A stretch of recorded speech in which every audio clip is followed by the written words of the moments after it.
বড় দরপতনে শেষ হয়েছে ঢাকা স্টক এক্সচেঞ্জের লেনদেন।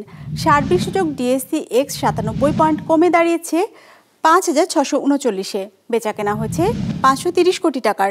লেনদেনে অংশ নেওয়া শেয়ার ও মিউচুয়াল ফান্ডের মধ্যে দর বেড়েছে 72টির, কমেছে 299টির, আর অপরিবর্তিত আছে 25টির দর।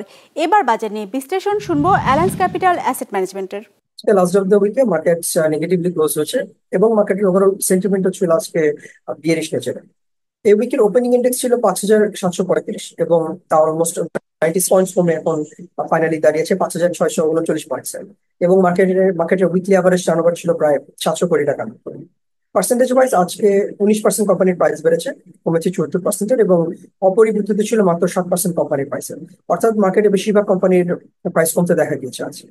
ফাইনালি সেক্টরের পারফরমেন্স দিক থেকে আজকে সবচেয়ে বেশি লেনদেন হচ্ছে ব্যাংকিং সেক্টরে, ফলোড বাই ফার্মাসিউটিক্যাল সেক্টর এবং টেলিকমিউনিকেশন সেক্টর। ইন্টারেস্টিংলি আজকে টেক্সটাইল সেক্টরে সবচেয়ে বেশি সংখ্যক কোম্পানির প্রাইস কমতে দেখা গিয়েছে।